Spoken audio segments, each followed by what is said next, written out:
Accountancy classes में आप सभी का स्वागत है। आज का टॉपिक बहुत ही इम्पोर्टेंट है और इंटरेस्टिंग भी है, डेप्रिसिएशन। आज हम एक नया चैप्टर शुरू कर रहे हैं, चैप्टर डेप्रिसिएशन। आज हम डेप्रिसिएशन का इंट्रोडक्शन क्लास ले रहे हैं। आज डिटेल में आपको हम डेप्रिसिएशन के बारे में बताएंगे। डेप्रिसिएशन का नॉर्मली यही मतलब होता है कि एसेट के वैल्यू में कमी आना, decrease in the value of asset. Normally हम लोग यही जानते हैं कि जब एसेट के वैल्यू में कमी आ जाती है, डिक्रीज हो जाता है, तो उस वैल्यू को हम लोग बोलते हैं डेप्रिसिएशन। चलिए डिटेल में हम आपको बताते हैं कि डेप्रिसिएशन होता क्या है। सबसे पहले हम बात करते हैं मीनिंग का।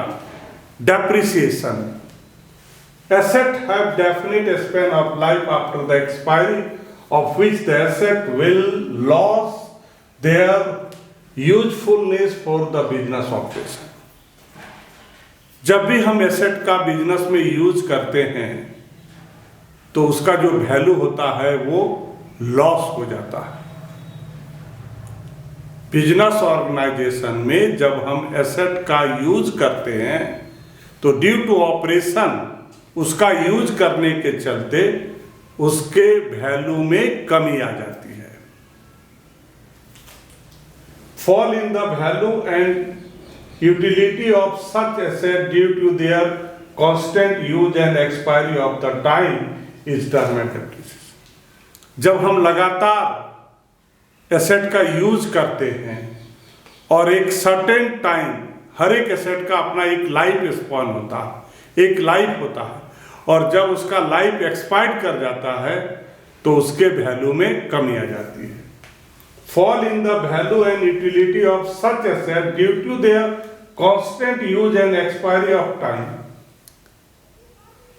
जब हम उस एसेट का लगातार यूज करते हैं और हर एक एसेट का एक लाइफ स्पैन होता है, जब वो टाइम एक्सपायर कर जाता है या जब हम उसका यूज लगातार करते हैं तो उसका जो एसेट होता है उसके यूटिलिटी में क्या आ जाती है, कमी आ जाती है।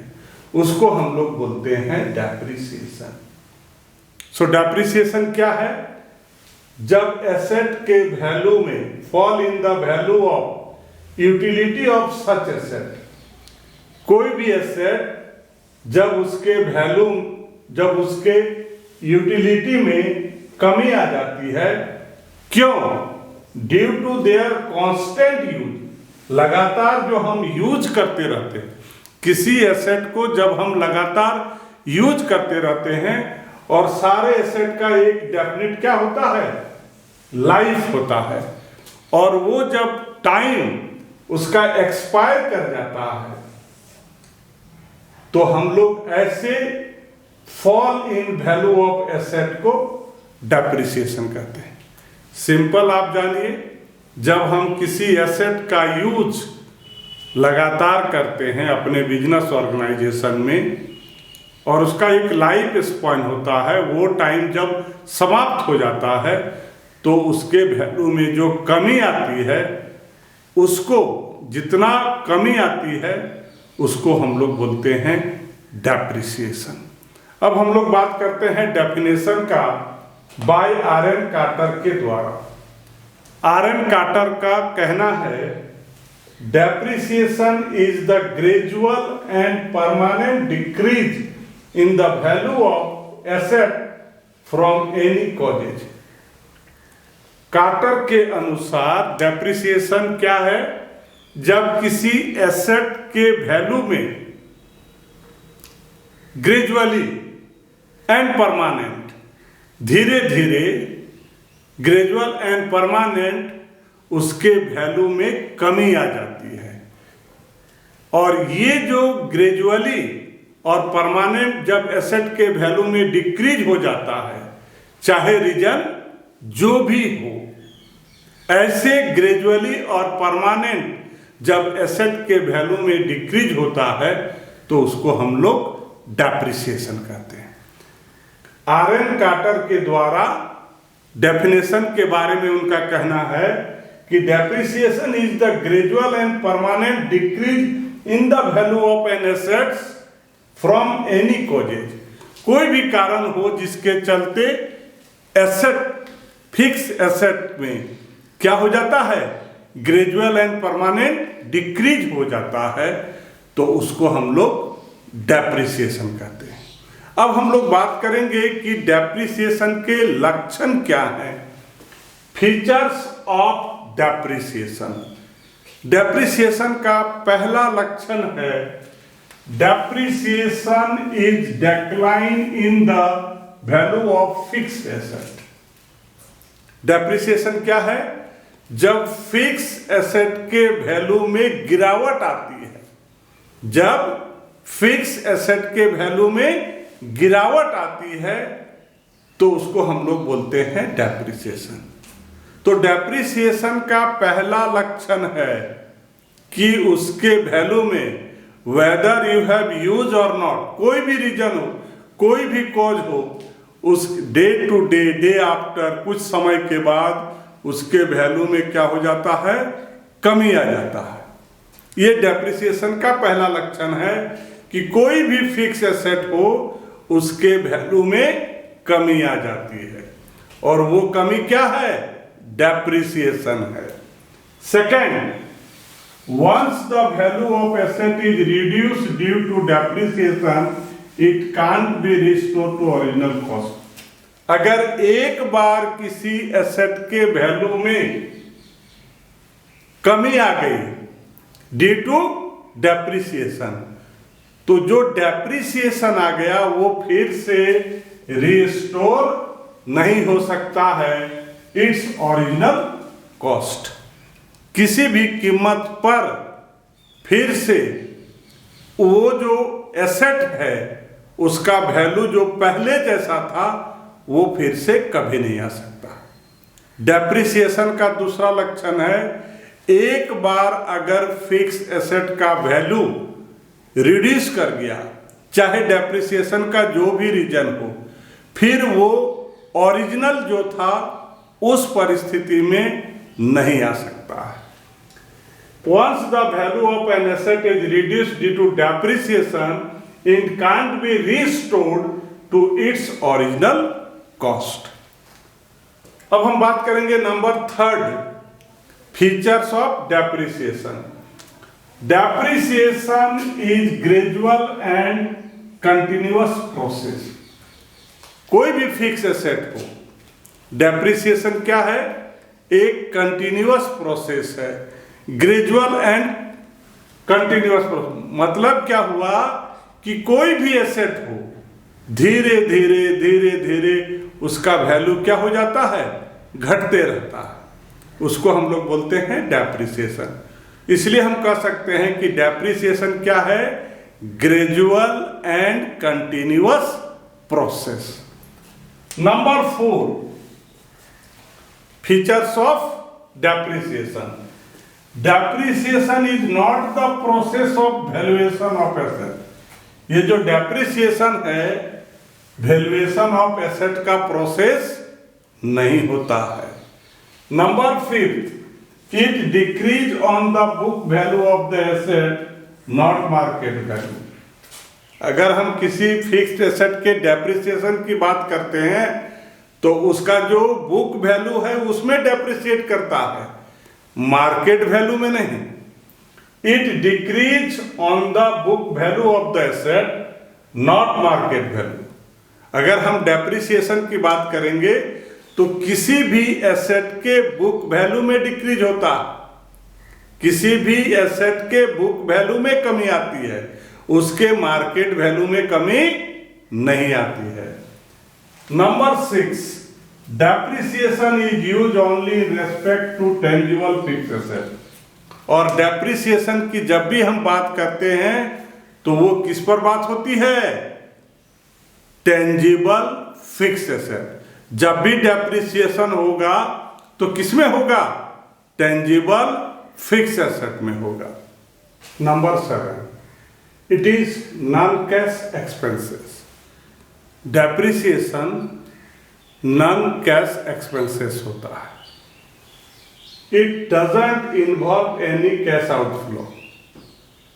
डेप्रिसिएशन कैश आउटफ्लो से संबंध नहीं रख सकता। ये एक्सपेंसेस है, depreciation is the expenses, but what type of expenses? Non cash expenses.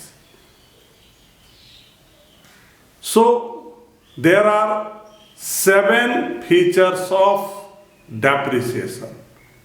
Now I am going to say to you about the next topic, causes of depreciation.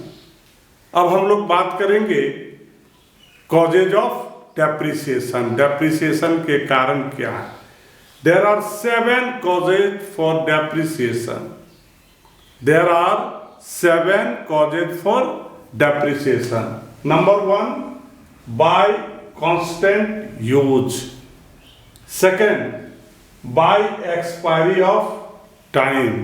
Third, by expiry of legal rights. Number 4, by obsolescence. Number 5, by accident. Number 6, by depletion. And number 7, by permanent fall in market price. So there are 7 causes of depreciation. Now I am going to explain one by one. So first is by constant use. Due to constant use of fixed asset in business operation, wear and tear arises in them which result in the reduction of their value. जब हम business operation में किसी भी fixed asset का लगातार use करते हैं तो एसेट में क्या हो जाता है? वेयर एंड टियर, घिस जाता है, फट जाता है, टूट जाता है। लगातार फिक्स एसेट का यूज करने से फिक्स एसेट में क्या हो जाता है? वेयर एंड टियर हो जाता है, और जिसका नतीजा यह होता है reduction of their value, asset के वैल्यू में कमी आ जाती है। So this is the first causes of depreciation by constant use. Second, by expiry of the time. Second causes of depreciation, the value of assets decrease with the passage of time. कोई भी asset हो, whether you have used or not, its value will be reduced. तो दूसरा मेरा reason है depreciation का expiry of the time. जब समय बीतता है तो धीरे धीरे एसेट का वैल्यू क्या हो जाता है? घट जाता है, चाहे आप उसका यूज करें या ना करें। The value of asset decrease with the passage of time even if they are not being put to use in the business. आप यूज करें या ना करें, अगर टाइम पास हो गया, हर एक एसेट का एक लाइफ स्पैन होता है, अगर वो टाइम पास कर गया, समय बीत गया, तो आप ऑर्गेनाइजेशन में यूज करें या ना करें, उसके वैल्यू में क्या आ जाती है? कमी आ जाती है। नेचुरल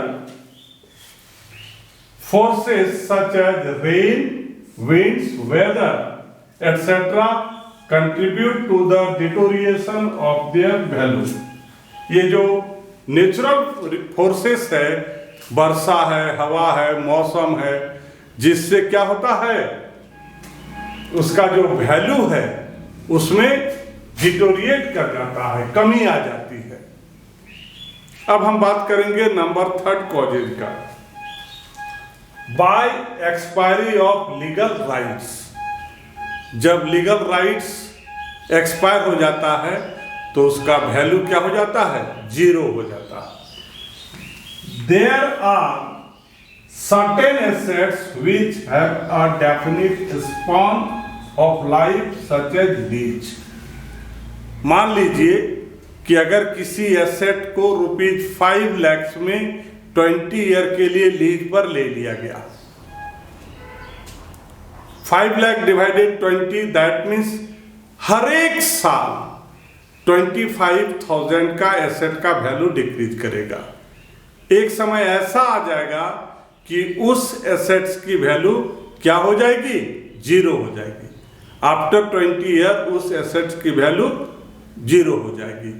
तो ये थर्ड कॉजेज है, causes of depreciation, the expiry of legal rights. जब हम लोग किसी एसेट को लीज पर लेते हैं तो जितने साल के लिए लीज पर लेते हैं उतने ईयर के बाद उसकी वैल्यू क्या हो जाती है, 0 हो जाती है। Number 4, by obsolescence. This is the fourth causes of depreciation due to new invention and improve technique. जब किसी ऑर्गेनाइजेशन में कोई नया टेक्निक आता है या किसी तरह का नया इन्वेंशन होती है, the old asset become obsolete. तो जो पुराने एसेट होते हैं वो बेकार हो जाते हैं। जब भी किसी ऑर्गेनाइजेशन में कोई नया टेक्निक आता है, कोई नया इन्वेंशन होता है, तो जो पुराने एसेट होते हैं, पुराने मशीन होते हैं, वो बेकार हो जाते हैं। And may have to be discarded, और वो बेकार हो जाते हैं, उनको हटाना पड़ता है, even if they can put to use physically. अगर उसको फिजिकली यूज करना चाहते हैं तो उसका यूज नहीं कर सकते। Next number 5, by accident. ये भी एक डेप्रिसिएशन का कॉजेज है। समटाइम अ मशीन में be destroyed due to fire, earthquakes, flood, or a vehicle may be damaged due to accident. Accident से भी डेप्रिसिएशन होता है। Sometime a machine may destroy due to fire, कोई भी machine हो आग से, अर्थक्वेक से, फ्लड से या किसी तरह का दुर्घटना से मशीन या हमारा जो एसेट है वो नष्ट हो जाता है, बेकार हो जाता है ड्यू टू एक्सीडेंट। तो हम कह सकते हैं कि एक्सीडेंट के द्वारा भी डेप्रिसिएशन का क्रिएशन होता है। एक्सीडेंट भी कॉजेज ऑफ डेप्रिसिएशन है। Number 6, by depletion. डेप्लीशन का मतलब क्या है कि कोई भी एसेट बेकार हो जाता है, उसके वैल्यू में कमी आ जाती है, तो उसको हम लोग डेप्लीशन बोलते हैं। डेप्रिसिएशन क्या हो गया, decrease in the value of wasting asset. जैसे माइंस है, ऑयल वेल्स है, ये सब अगर लगातार यूज करेंगे तो क्या होगा, बेकार हो जाएगा। So this is the depreciation, और depletion is a causes of depreciation. अगर लगातार हम किसी माइंस का यूज करेंगे, ऑयल वेल का यूज करेंगे, तो ये क्या हो जाएगा, ये वेस्टिंग एसेट्स, ये जो एसेट है इसके वैल्यू में कमी आ जाएगी और ये नष्ट हो जाएगा। Number 7, this is the last causes of depreciation, by permanent fall in market value. अगर मार्केट वैल्यू में परमानेंट अगर कमी आ जाएगी तो this is the causes of depreciation. The fluctuation in the market value of fix asset are not recorded. Market value में जो fluctuation आता है किसी फिक्स एसेट का, उसको रिकॉर्ड नहीं किया जाता है, because such assets are not meant for resale. क्योंकि एसेट का मतलब ही होता है नॉट मींट फॉर सेल। हम कोई भी सामान खरीदते हैं और अगर उसको नहीं बेचते हैं, नॉट फॉर सेल, उसको हम लोग एसेट बोलते हैं। तो ये जो मार्केट का फ्लक्चुएशन होता है किसी भी एसेट का, मार्केट वैल्यू का, तो उसको रिकॉर्ड नहीं किया जाता है, क्योंकि ऐसे एसेट को हम लोग बेचने के लिए नहीं खरीदते हैं। because such assets are not meant for resale but for use in the business। हम लोग एसेट को क्या करते हैं, बिजनेस में यूज करने के लिए परचेज करते हैं, बेचने के लिए नहीं। Sometimes the fall in the value of certain fixed asset is treated as depreciation। और वैसे एसेट्स के वैल्यू में अगर कमी आती है तो उसको हम लोग एज ए डेप्रिसिएशन ट्रीट करते हैं। Such as permanent fall in the value of investment, जो परमानेंट उसके वैल्यू में कमी आ जाती है। डियर स्टूडेंट, अभी आप पढ़ रहे थे इंट्रोडक्शन क्लासेस ऑफ डेप्रिसिएशन। आज का टॉपिक हम यहाँ समाप्त करते हैं। अगर आपको मेरी वीडियो अच्छी लगती है तो वीडियो को लाइक कीजिए, शेयर कीजिए और नए अपडेट के लिए चैनल को सब्सक्राइब कीजिए। आपका दिन शुभ हो। धन्यवाद।